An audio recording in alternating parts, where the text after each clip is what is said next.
Welcome back to the Explainer. So, today we're tackling something that, let's be honest, nobody really wants to think about, but absolutely everyone needs to know. We're going to demystify what is arguably the most critical piece of the Texas estate settlement process: the death certificate. Look, dealing with the loss of a loved one is emotionally exhausting. The very last thing you need is to get bogged down by confusing state bureaucracy, right? But here's the good news. Handling the administrative side doesn't have to be a nightmare. We're going to break down exactly how to navigate this process in Texas, step by step, so you can handle this necessary chore efficiently and with total confidence. To get us there, here is our roadmap for today. First, we'll talk about unlocking the estate process. Then, who can actually apply. Third, the 3 ways to apply. Fourth, navigating time and money. And finally, number 5, a very crucial multiple copies rule. All right, let's dive right into Section 1, unlocking the estate process. It really is the key to moving forward. You know, when a loved one passes away, it can honestly feel like their entire administrative life just freezes in place. Bank accounts lock up, property transfers completely halt, and insurance policies just sit there waiting. So how do you actually unlock a frozen estate? Like, what is the exact mechanism that signals to the rest of the world that it is legally time to proceed? Well, it all comes down to the Texas Death Certificate. This is an official document issued by the Texas Department of State Health Services, often just called DSHS, and it officially records a person's death. Honestly, this single piece of paper is the absolute bottleneck. Without it, you literally cannot move forward with any official business. It's essentially the master key to the entire estate settlement process. To put that into perspective, this document connects to almost every major administrative task you're going to face. We're talking life insurance claims, closing out bank accounts, handling property and probate matters, securing Social Security benefits, filing pension claims, and just general estate settlement. Every single one of these institutions requires official state-issued proof before they will even think about talking to you about transferring assets or closing accounts. No certificate, no progress. It's really that simple. Which brings us to Section 2. Who can actually apply? We need to navigate something called the 25-year rule. Access to these records actually changes drastically depending on how recently the death occurred. If the passing happened within the last 25 years, the records are heavily restricted. They're only available to qualified individuals. Now, this means a spouse, parent, child, sibling, grandparent, a legal representative, or someone with a direct documented legal interest. But if the death occurred more than 25 years ago, those records suddenly become open to the general public. Texas protects those more recent records super closely, mostly just to prevent fraud and identity theft. Now, if you do fall into that qualified category for a recent death, you'll need to gather a few things before you apply. Make sure you have the full name of the deceased, the exact date of death, the specific Texas county where the death occurred, your own government-issued photo ID, and finally, proof of your relationship to the deceased, if your specific situation requires it. Trust me, getting all these ducks in a row right now is going to save you from hitting a frustrating wall halfway through the application.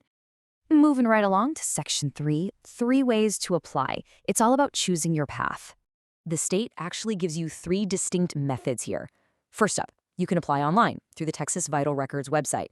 This is generally the fastest remote method, but keep in mind you'll have to verify your identity digitally, pay the fee, and submit it all right there. Option 2 is applying by mail.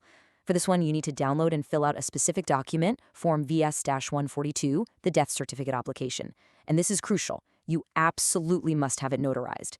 Then you attach a copy of your ID, include your payment, and mail the whole shebang to DSHS Vital Statistics. Finally, option 3 is applying in person. You just visit a local Vital Statistics office or the main Austin DSHS office with your valid photo ID in hand. Okay, let's talk logistics in Section 4, navigating time and money and evaluating the trade-offs. What's truly interesting here is the massive disparity in processing times depending on the method you choose. Applying in person? That is the ultimate hack if you're in a huge hurry. In many cases, you can walk out with the document on the exact same day. Boom, done. Compare that to applying online, which takes about 20 to 25 business days, and applying by mail, that's the slowest route, taking roughly 25 to 30 business days. So if time is of the essence for probate or an urgent insurance claim, making that trip in person might absolutely be worth your while. As for the cost, the base price is incredibly straightforward. The fee for the very first certified copy of a Texas death certificate is exactly $20. But here is where it gets super strategic. If you order additional copies at the exact same time, in the exact same order, they are drastically cheaper. We're talking only $3 each. And hey, if you need things moving faster through the mail or online, you can pay for expedited processing, which tacks on an additional $25 fee. But the main takeaway here? The pricing structure heavily, heavily favors bulk ordering right out of the gate. Which perfectly sets up Section 5, the multiple copies rule. This is a crucial insider tip. 5 to 10. Seriously, I cannot stress this enough. 5 to 10 is the absolute minimum number of original certified copies you should order immediately. Do not just order one for yourself. Order 5 to 10 right from the start. Doing this is going to save you a massive amount of future headache. And because of that pricing structure we just looked at, it is way, way cheaper to do it now than to keep going back for more later. The official guide actually spells this out perfectly. It says to order multiple certified copies because many organizations require an original certified copy.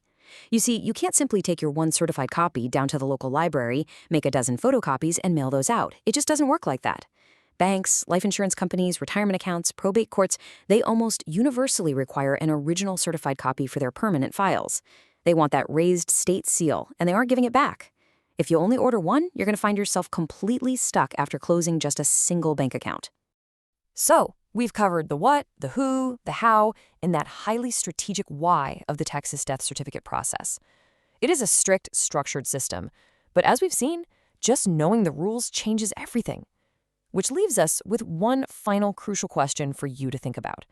Will your family be prepared to navigate the bureaucracy? Understanding this process today isn't just about handling a current crisis. It's about overall estate readiness. It's about ensuring that when the time comes, the focus can remain on family and healing, rather than being tangled up in red tape. Take these proactive steps, keep this knowledge in your back pocket, and stay prepared. Thanks for joining me for this explainer, and we'll catch you next time.